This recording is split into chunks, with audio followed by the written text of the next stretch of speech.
which is my good side.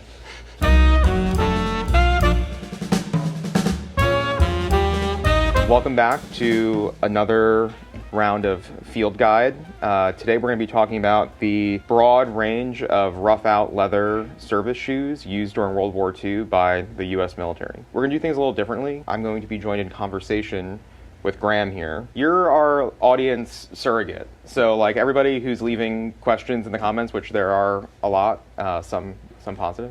Also some with some really great ideas for future episodes, and we are listening to you. So we're gonna make it a little bit more conversational. So as I said before, today we're gonna be talking about kind of what can broadly be referred to as roughout boots. I think for those who are watching this who are familiar with Standard and Strange and kind of I would say the broad vintage men's world, I think everyone's kind of knows what a roughout boot is. Do you maybe want to explain what the difference is between suede and roughout? Because I feel like a lot of people actually don't know that. Generally, whenever we have a customer come in, I would say that there's typically a lot of apprehension with any sort of suede-like jacket, boot, etc.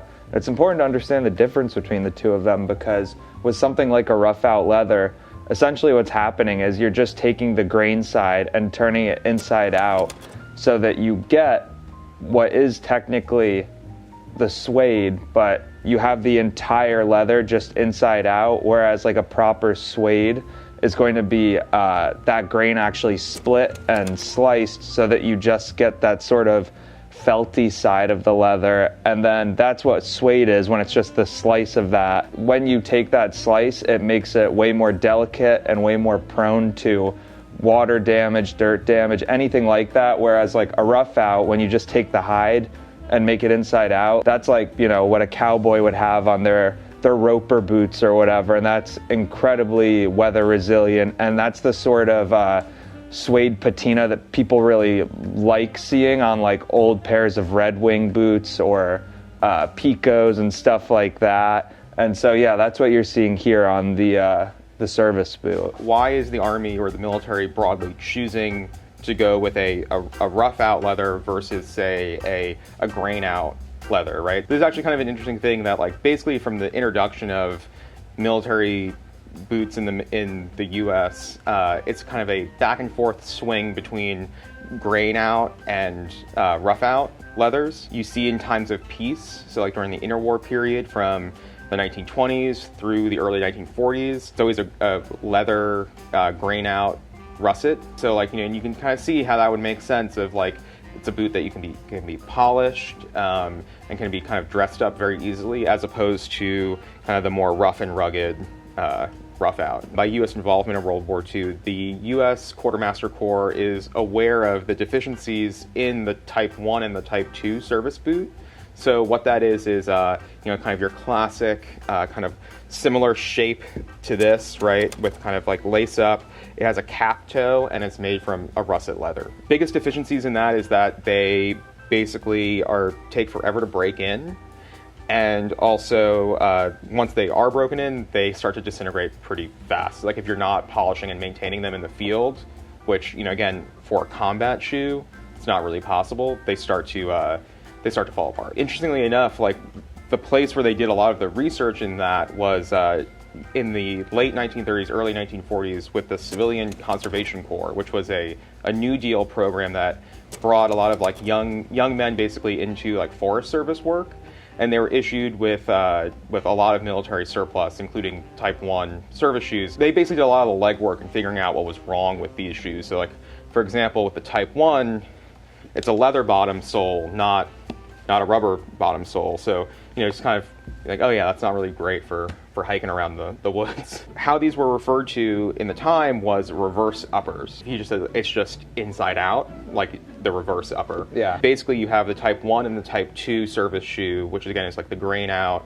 Then you have the Type 3, which the closest example we have to that here would be the John Lofgren M43 boot. What that was called was a reverse upper Type 3 service shoe. So that really starts to come online in the middle of 1943. Again, in the 1940s in World War II, the first rough out boot would really be the Marine Corps field shoe, which this is a good reproduction of one that you can see here. These boots started to be produced in 1941. They were known as boondockers as well. And these were going to be like kind of the boot that Marines would wear from the beginning of the war well into, you know, the early 1950s with very little change. What kind of defines them as opposed to, say, the Army version, right, would be it's not built on a Munson last, which all U.S. Army boots were made on a Munson last. And the last on this one you can kind of see here, it's just a little bit, you know, kind of has a narrower toe box there, right? You can kind of see like how, like, let's compare it to the Army boot here, right? You can kind of see the difference in the toe. And then as well as kind of like the very defined corded sole as well. These are pretty beat up, so it's kind of might be a little hard, like quite literally just dirty. But here's like the McCoy's version, and you can kind of see that speckle quality. And so what that is these are actually made from basically used tires from the automotive industry that are then kind of melted down and then put into the mold. There's that corded like basically cotton that's like throughout it. And that's kind of like, you know, again, if you ever like turn a tire inside out and you can kind of see like that kind of like patchwork, you know, that's what that is. And you had actually asked me a question before we started recording about like kind of about corded soles, right? Yeah, no, I just was wondering, you just answered it about where the speckle comes from. I guess a follow-up question I have to that is, I don't know the name of the particular act, but is that a similar way of saving materials during wartime, like where you have the Type 1 jackets losing the extra button on it and the chest pocket and all of that, like the materials being saved there? Or is it a separate function entirely? So, I mean, there definitely is a like kind of recycle component to it. In like kind of the Army testing for for these soles, a bigger reason was actually kind of added grip, right? So as you wear wear the sole down, and again, like I haven't started to get down to the cord on any of this yet, but you know, you can kind of see like as it goes down, you're gonna expose more of that fiber, and it's gonna help a little bit more with grip. Here, like this is like the McCoy's version, and this is kind of like, I think this is like a size 8, so it's relatively small, but I think, you know, just for comparison's sake of, you know, kind of seeing kind of after heavy use for years versus kind of brand new out of the box. And I think that kind of takes us to kind of, you know, again, like weather and kind of how these boots were treated. We have a little knock at the door. The note free, brother.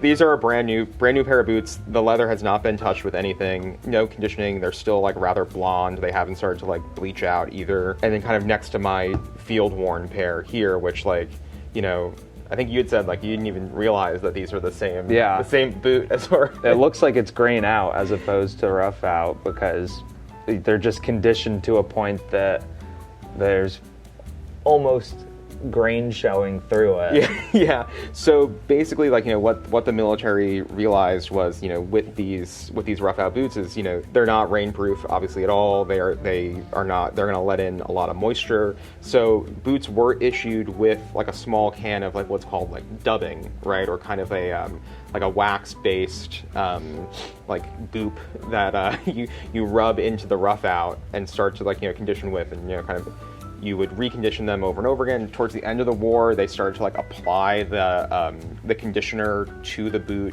before they were even like sewn up, right? So like in the factory they were doing that. For like a long time, there was kind of like an old wives' tale that went around that like the Marines like didn't dub their boots because they wanted the water to leave, as you know, this is an amphibious, you know, kind of fighting force, that they were kind of wading ashore constantly. This is not true. Like they were dubbing their boots just as the Army did. If you look at old photos, newsreel, like kind of pictures of like all their boots, is going to be really dark because they've have been in the field in a lot of mud, and also kind of been dubbed into this darker, almost grain out. Yeah. With these, right, which are like, this is the boot that would replace the Type 3 service boot, which kind of is referred to as the combat service boot. Towards the end of the war and the occupation of Germany and Japan, like these were the only boots being worn for both like field use and for like what would be referred to as like Class A or like kind of garrison duty. They're starting to polish these up. Like they're like putting so much conditioner and then shoe polish into it that they almost look like legitimately like, you know, kind of grain out. You know? boots like that. You don't necessarily get soldiers amidst trench warfare with a horsehair brush trying to, you know, maintain their perfect service boots. It's a little more gritty than that. Yeah, and like I think that kind of speaks to too, like, you know, something I was talking about before with the Type 2 service shoe, which is that like the service life on these was like relatively short, right? Like these are being like really like put through the paces in an insane They're not way. bringing it to a cobbler for a resole Yeah, in the middle of combat. I have some great photos which we will insert here of a shoe factory in the South, in the American South, that basically they took in all of the worn out boots and would refit them for use. And again, like with that, I mean, this is getting into a whole other conversation, but like, you know, with a lot of that refitted stuff, that is going basically only to prisoners of war or to kind of like behind the line service troops. Yeah, I mean, I guess we could talk about the combat service shoe a little bit. Structurally, the first thing I notice are these rivets here, I think. The Army version of this boot also had the rivets at the beginning. Okay, right? cool. But these rivets were originally thought of as you know, being like in a good stress point, right? Where it's like, this is like where leather might rip. Like we're gonna go like right through the vamp, like right there, it's gonna be great. It also lets in a lot of water because it's a rivet. There's a hole. There's a hole in like two giant pieces of leather, right? So they delete the rivet relatively early. Okay. It's one of those things where it's like, yes, like does that maybe make the boot last a little bit longer, like from a structural point of view? Like maybe, but like that's also not really what's important in this, which is like the most important thing is like, you know, keeping soldiers and Marines like feet dry. Something we haven't really talked about is kind of, you know, the importance of boots in the context of, you know, of fighting a war, especially a war that is predominantly kind of happening on the ground.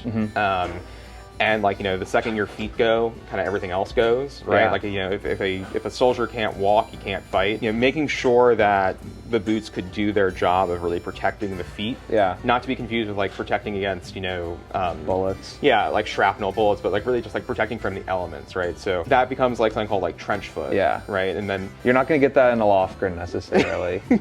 I don't think they were designed for that. No. I mean, one thing that what you're saying like brings my mind to, and it's a shame we don't have one here, is I'm just looking at this and thinking about how a jungle boot builds off of that sort of, and you know, talking about like room in the foot, like these boots are so narrow, and then when you look at like a jungle boot, that toe box really opens right up so your foot can swell up, and I'm just thinking about how uncomfortable these must have been to wear in combat. Also, like you know, with the jungle boots, which we don't have, like also designed with vents you know, in the sides to allow for drainage, right?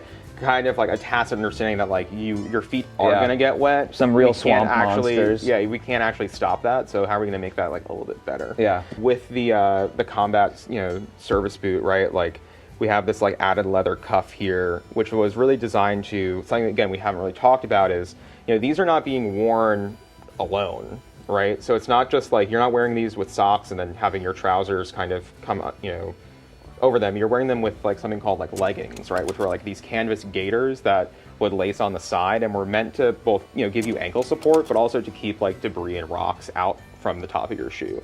So starting very early in the war, they start to do tests with kind of a leather cuff, thinking of really basing it off like the Canadian version of the boot, and saying, all right, we need to add this like this built-in cuff so that we can get rid of that canvas, you know, legging. So that's what this is meant to replace. So you tuck your boot, you know, tuck your tops of your trousers in to that. With these two boots here, we have like the original World War II nylon laces on, your very traditional brown nylon laces. You know, these two guys from, you know, the McCoys has this wax cotton, Lofgren similar ones. And this is more of like akin to early World War II laces, which were originally, they were like that kind of wax cotton. So again, kind of, you know, in the development of shoes during the war, how can we make this stuff as rugged and like kind of foolproof as possible? And like replacing the wax cotton with a more durable nylon was like a big part of that as well. There's a lot more details as far as the production of these boots go that we're going to be going into in another video sometime soon. For this one, I really kind of just wanted to introduce, you know, what do these boots look like? What are they called? And kind of how were they worn? And then in the next video, or it might not be the next video, but a video soon, it's going to kind of really go into the nitty-gritty of production how they were designed, the last that they were built on, the invention of the Brannick machine, which we all know, but I don't know if everyone knows that that was a military invention. Just about everything was a military invention if you go back long enough. Yeah, I mean, even just the idea of having a shoe size is like in the 1940s is a relatively like newer concept, right? Like that's again something I don't think we understand now. Like we all kind of vaguely know our shoe size, or you weren't, you know, going back to the Revolutionary War, like there were no shoe sizes. There was just a shoe, and you wore the shoe. You know, no shoe sizes, no concept of layering. Like, yeah, it's like being a Lego figure or something. Great. Well, thank you so much for watching another video with us. Like and subscribe. I think I'm supposed to say that now. I keep on forgetting to say it. But we're gonna have some more great videos, all going into, you know, vintage military fashion history coming up soon. So stay tuned. Yeah. And tell us your favorite boot out of the 4 in the comments below. Wow, real pro. Content pro. Run that engagement up. Yeah. It's almost as if he had his own YouTube channel. Wait, you had a YouTube channel? Damn, I thought I was with a rookie here. No, sir. I mean, I'm the rookie.